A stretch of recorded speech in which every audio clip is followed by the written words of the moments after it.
গাজায় হাজারো প্রাণহানির পর অগ্রগতি হয়েছে ইসরায়েল ও হামাসের মধ্যে যুদ্ধবিরতি ও জিম্মি মুক্তির চুক্তিতে। দর কষাকষির পর আলোচনা ৯০% সম্পন্ন হয়েছে বলে জানিয়েছেন একজন সিনিয়র ফিলিস্তিনি কর্মকর্তা। রোববার এক প্রতিবেদনে তথ্য জানিয়েছে ব্রিটিশ সংবাদ মাধ্যম বিবিসি।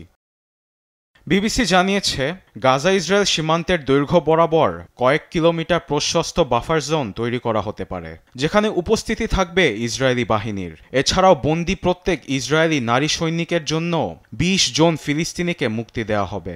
ফিলিস্তিনি কর্মকর্তা বিবিসিকে আরও জানান, ৩ ধাপে যুদ্ধবিরতিতে উভয় পক্ষ সম্মত হতে পারে। এতে ১৪ মাসের যুদ্ধবিরতি দেখতে পারে বিশ্ব। যুদ্ধবিরতি চুক্তিতে পৌঁছাতে নেতানিয়াহুর পদে পদে নতুন শর্ত আরোপ বন্ধের দাবি জানায় হামাস। যুদ্ধবিরতি কথা চলাকালে শনিবার রাতে তেল আবিবের রাস্তায় জড়ো হয় শত শত মানুষ। হাতে প্ল্যাকার্ড, ঢোল ও পতাকা নিয়ে সবার মুখে শুধু একটি স্লোগান: প্রধানমন্ত্রী বেনিয়ামিন নেতানিয়াহুর পদত্যাগ।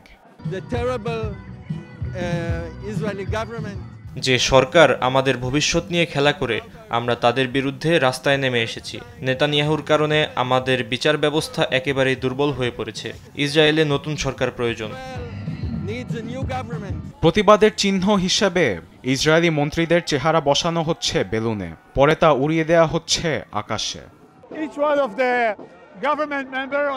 প্রত্যেকেই সরকারি সদস্যদের চেহারা একটি বেলুনে রয়েছে। এভাবেই আমরা তাদের পৃথিবীর উপরে উড়িয়ে দিতে চাই। আমরা তাদের এখানে আর চাই না। একটি দায়িত্বশীল সরকার চাই, যারা ইসরায়েলি নাগরিকদের গুরুত্ব দিবে।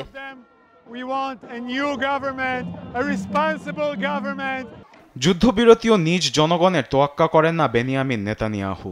গাজায় একের পর এক হামলা চালিয়ে যাচ্ছে ইসরায়েলি বাহিনী। পুরো গাজায় শনিবার ইসরায়েলি আগ্রাসনে প্রাণ হারিয়েছেন ১৪ জন। গণমাধ্যম আল জাজিরা জানায়, গাজার উত্তরাঞ্চলের একটি স্কুলে বিমান হামলায় নিহত হন ৮। ইসরায়েলি আগ্রাসনে গাজায় পর্যন্ত প্রাণ হারিয়েছে প্রায় ৪৬,০০০ মানুষ।